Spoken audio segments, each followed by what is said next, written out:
Deciding whether Jonathan Winters is the funniest man alive is as futile as trying to decide virtue among thieves. It is enough that he's funny. His rare gift of mimicry was first uncovered and developed in his hometown of Dayton, Ohio, where he dropped out of high school to join the Marines, returning after the war not only to finish high school, but also to study at the Dayton Art Institute. His interest in art grows with the passing years. The talent that was nourished in Dayton was exported to the funny bones of the world through television. He's had his own shows in addition to frequent guest appearances, through nightclub dates, record albums, and the half-dozen movies in which he has starred, including It's a Mad, Mad, Mad, Mad World.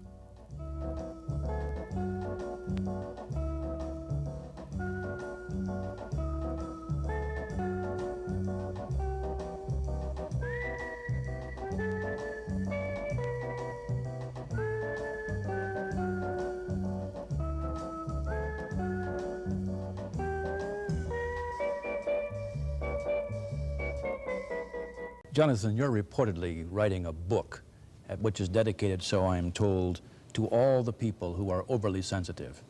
Do you number yourself among those? Well, the full title is, the dedication is, it's dedicated to all people who are overly sensitive. And I put in brackets, it beats being overly bitter. Mm-hmm. The title of the book, which I think is kind of fun, it's called I Couldn't Wait for Success. I Went On Ahead Without It. I've seen 3 or 4 different titles to this book. Is there in fact a book? There is a book. Mm-hmm. I've been working on it, Jim, for about, I guess about 15 years.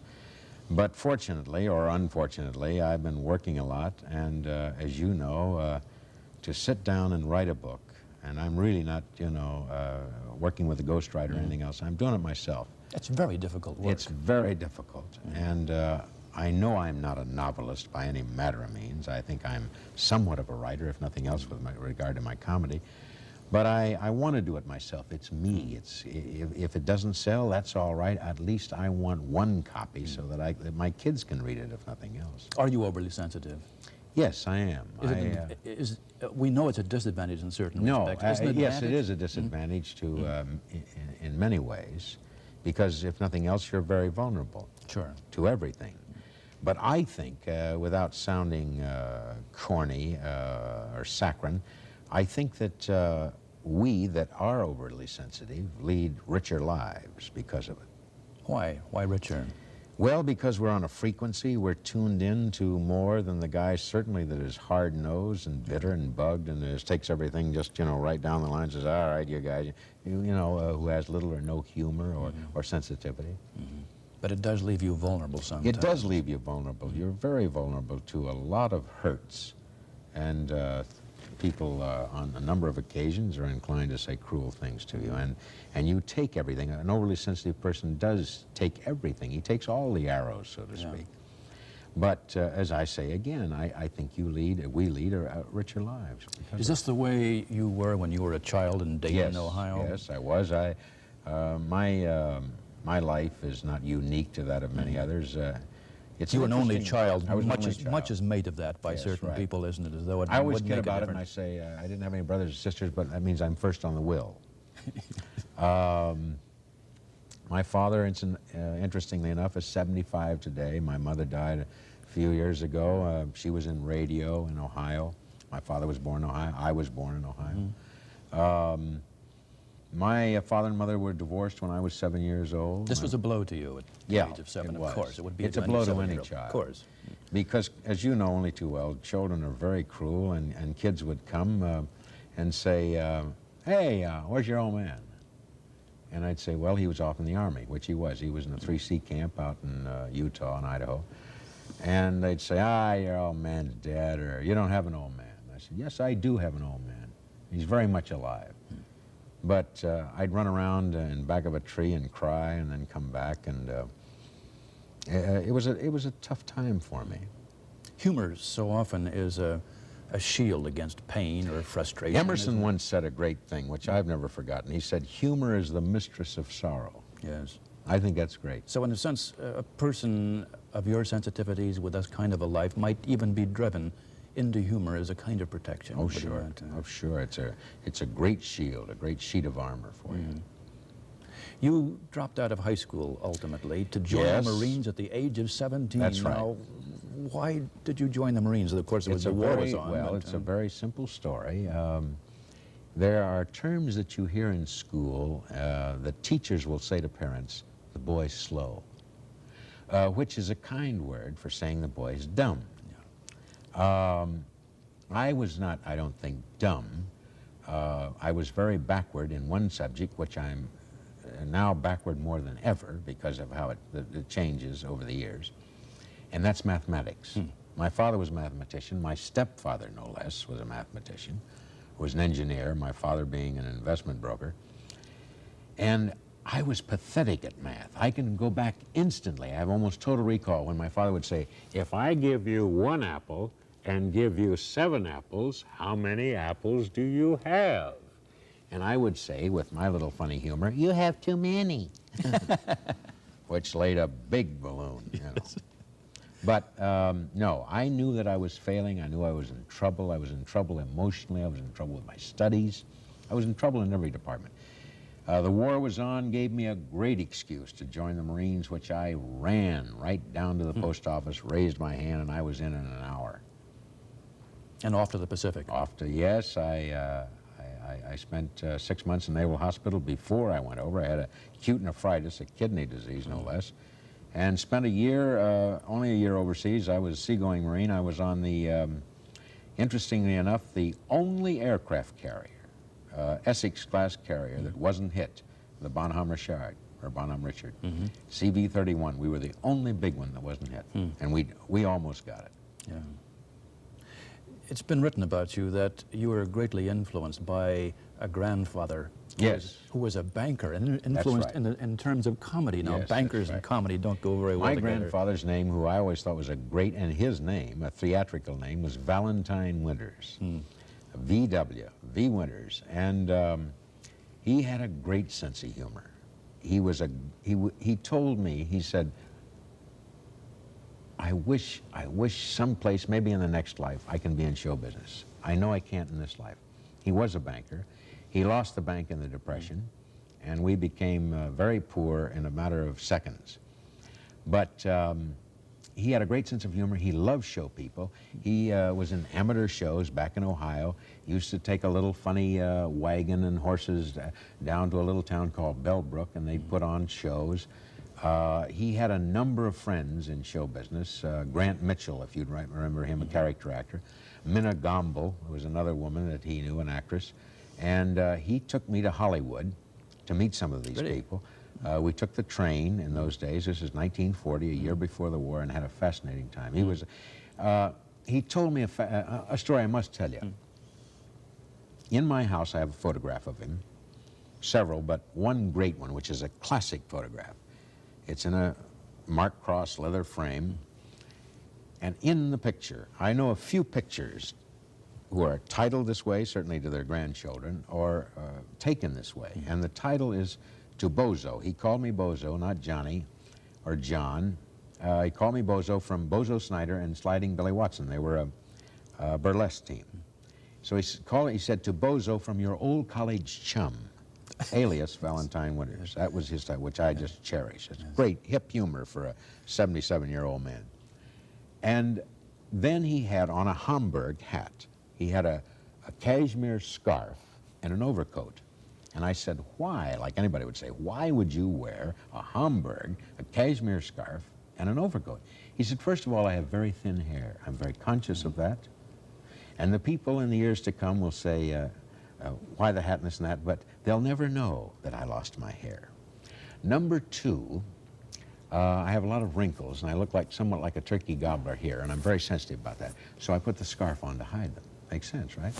Then he said, last of all, and I said, why the overcoat? He said it was damn cold in the studio. And that's the story.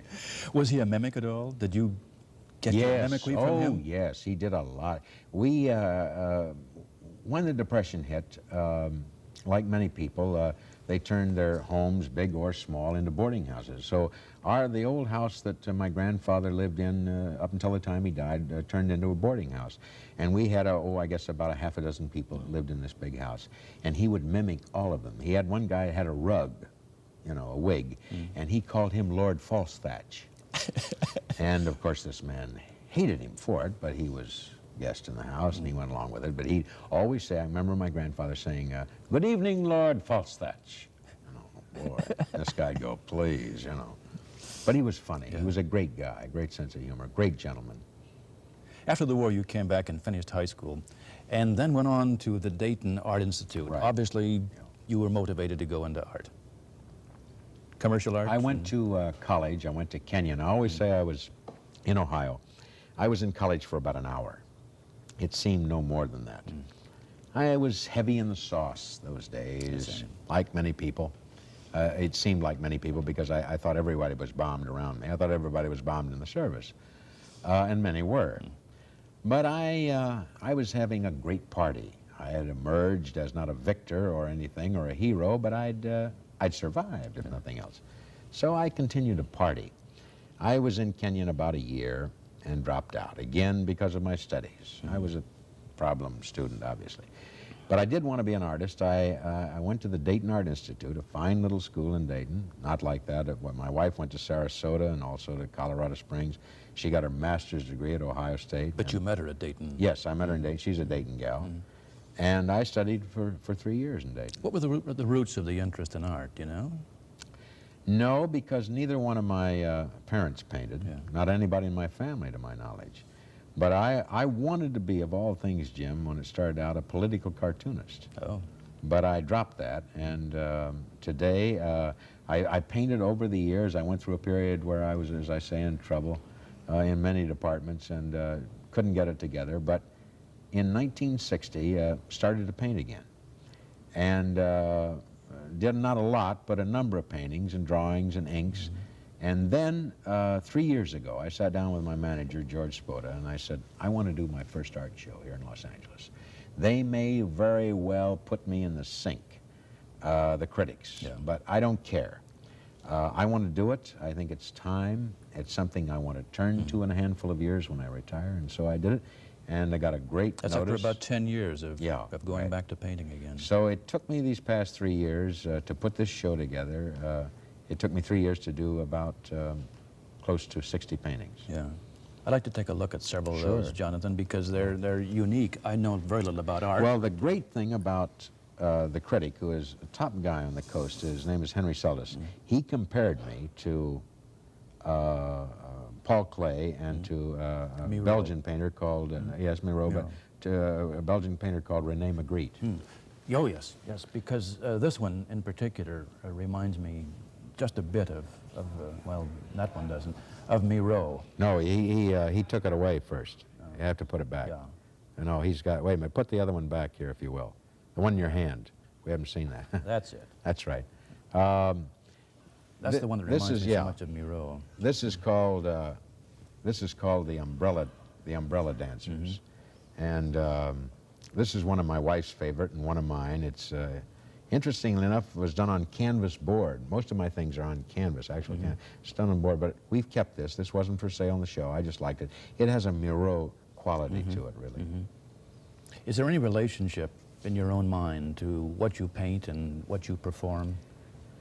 Yes, some of it. Most of it, a lot of it, granted, is comedy. But there's some strong statements that I feel very strongly about and that I've said in my paintings. You'll see here is one which I think is rather timely. This is Watergate, 1973, and you can see the people coming out of the telephone, which are the people involved in the administration and the people here in the country. The telephone with the red, white, and blue represents naturally the country. Number one is the president, the heart of the nation. The ladybugs are the bug, the bugging of the phones, the big bug. The wire is just a fraction of an inch from being attached to the ladybug because to date the president hasn't been labeled certainly completely guilty. So that's Watergate. Let's take a look at the next one. This is what I feel very strongly about. This is Wounded Knee, which, as most Americans know, took place, a very tragic thing not too long ago, not too many months ago. I'm part Indian. I'm a 16th, so although it's a fraction, I'm very proud of that, 16th Cherokee. The feathers represent naturally the Indian, the torn American flag, the money, which affects all of us, the two rabbits with the arrows, it's all there. You've taken a considerable interest in the Indians Yes. in recent years, haven't I have you? a little thing here, which you can see is Indian. This is Cheyenne, I was told, certainly, by the Plains Indians. They do a lot of beaded work. This ring I bought in Sedona not too long ago. The Navajos make that turquoise, which has become very popular. Why have we taken so long to take this deep interest in the plight of the Indian? Well, I tell you very honestly, the Indian, I said to somebody the other day, is not a very chic minority.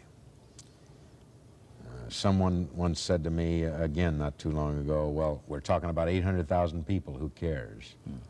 Which is some kind of statement.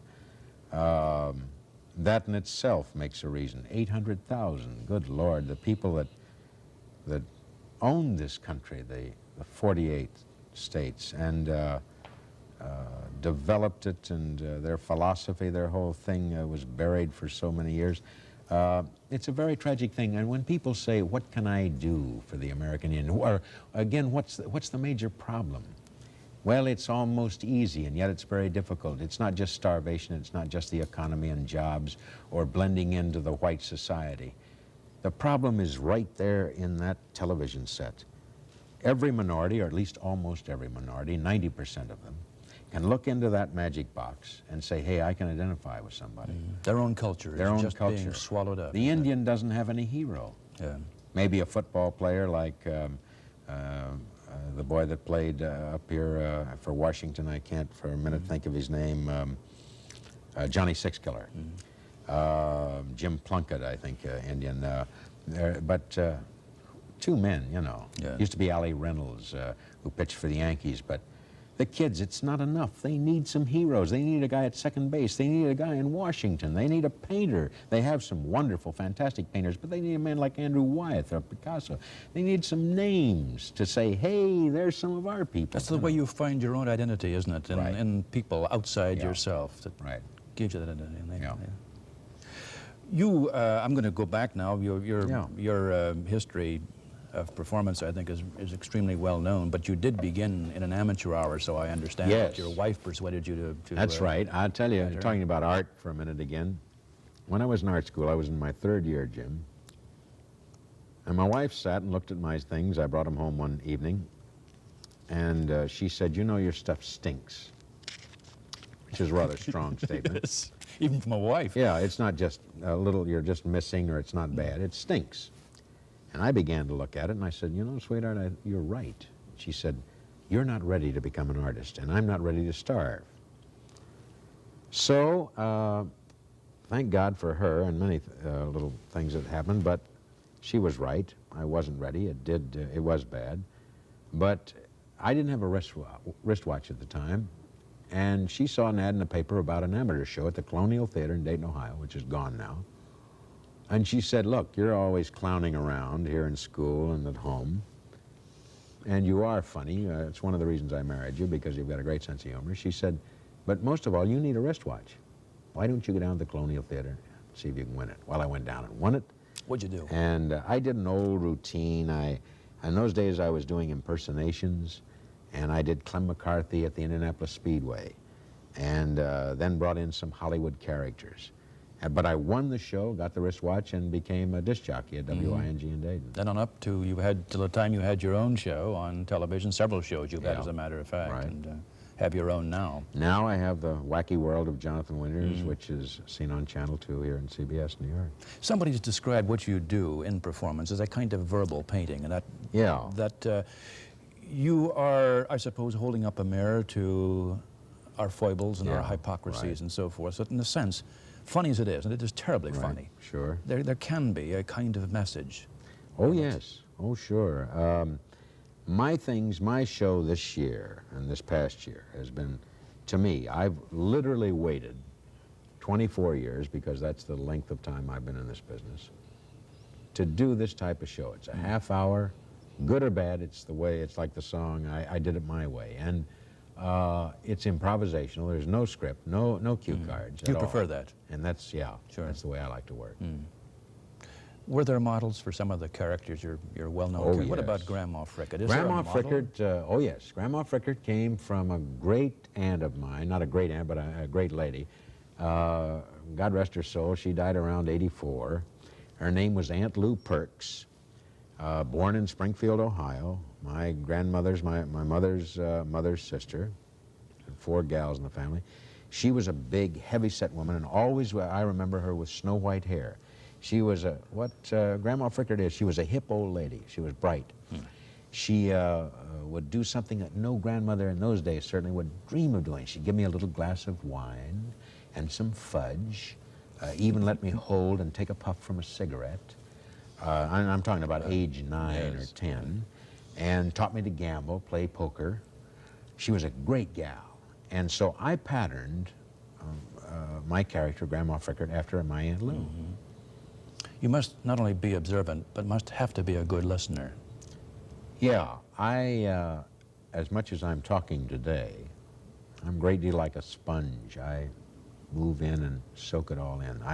I've said this, which I think is an interesting analysis. I believe this to be true. I said to a group of students, I'm not one to lecture to many students because of my brief career as a student and in college and high school, but I once told them, I said, you know, you and I have the same talent.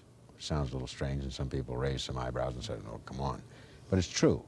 This is what I believe to be true. This is the greatest movie camera in the world, better than any Nikon, Zeiss, Kodak, what have you. This is the greatest sound equipment in the world. All of us are listening basically when we're in the room, in the streets, what have you, in the meadows, to the same sounds. And we're taking the same pictures as we pan around. The thing being, you're the editor, and it's how often you go to your darkroom to develop what you've seen and heard. It's also a state of mind, isn't it, Sure. Jonathan? It's the way in which you look at things. You can look at them and off to the side, so to speak, and they become very funny. We're looking at them head on. That's can be frightening, serious, or whatever. So that your humor is a kind of indirection. It's always a little, a mirror that reflects an askew image, I suppose. You quit the nightclub appearance business because you wanted to be home. You said being a parent was terribly important to you. Very, and I'm not a bit sorry. I stayed out of clubs for 12 years. I went back just about a year or so ago. Because of the economy and the prices, and it is a lot of bread, as they say, and so I went back. But for those 12 years, my boy once came to me here in Mamaroneck, New York, where we lived. And he said, you know, Dad, he said, can you go fishing today? Very simple little story, but it said an awful lot, and he said an awful lot. And I said, oh, Jay, I've got to go to St. Louis. I'm out there in the chase. And he said, Dad, you're always going somewhere. And I said, well, I got to make a living, Jay. He said, you know, I don't dig fishing alone. And that brought tears to my eyes. And I said, you're not going to be fishing alone anymore, my friend. So I got on the phone to my agent, and I said at the time, I said, Marty, I said, I'm not doing any more clubs. He said, you're kidding. A lot of money. No, I'm sorry. I've got a boy who wants to fish, and we're going to fish. And what do you wish for your children, other than not having to fish alone? Well, I've got 2 wonderful kids. I've got a boy who's on his way now to Guatemala. He's someplace deep in Mexico. He dropped us a card the other day. He's not the greatest writer in the world, like a lot of kids, a lot of adults for that matter. He's 1,700 miles deep into the southern part of the continent, and he worked hard for a year driving a truck. He's unlike a lot of kids in show business that got their big car or little car, what have you, living a lush life. I'd rather have him rather have him work for you, I suppose. Exactly, and he is. He's a good boy. And my daughter, he'll be 24 in February, and my daughter was just 17 in July. She's a very pretty and talented girl, worked at Universal in the parking lot, no less, directing people to park their cars. How do you feel about young people, not your own, but you're idolized by I have a lot of faith in young people. I think they're going to turn this whole thing around. I think they've turned it halfway around already. I think, I'll tell you a strange thing. I think that this, not dismissing young people, but for a minute, because it has to do with young people, they're certainly affected like all of us. The energy crisis, to me, is one of the great blessings of the world. The Arabs, in their strange, warped way, have done us not in, but a good turn, I believe, because I think, thank God, we're going to go back maybe to bicycles. Yes. And we, not that you can bicycle on the West Side Highway, because you can't, or the freeways in LA, or the turnpikes, but you can in your community go to the grocery store, which I expect to do. My Christmas present to myself is going to be a new bicycle. I'm going to put a little basket on it, and by gosh, instead of going 8 blocks to the grocery, I'm going to ride a bicycle. Yes. Enjoying life again. Yeah. And not just the acquisition of material things. Exactly. Let me, in the minute remaining, Jonathan, ask you one question about privacy. It becomes a kind of privilege to a person who's constantly in the public eye as you are, does it not? Is it something that you cherish, that you fight for, or does it come now more easily? Well, we all live, we that are in the industry, in politics, we live in glass houses. It's difficult, naturally, for a number of reasons. You're always, you know, there. Camera, so to speak, of life, that sounds a little trite, is on you. But I'm a very private person. I'm very much of a loner, although I've been married 25 years. I like to go up to Zuma Beach out there in LA and look at Jonathan Livingston's seagulls soar around and take my sketch pad and my AM, FM radio and kind of listen to that. It's difficult for me in public. I'm basically a very shy person. But I know that in not too many years I'm going to pack it in as far as show business and go to my painting. So I'll be out of the public's way, or out of their, or in their way, in a handful of years. Well, I'm glad you were able to overcome your shyness long enough to spend this half hour with us. Thank you very much. It was a pleasure to be here. Thank you.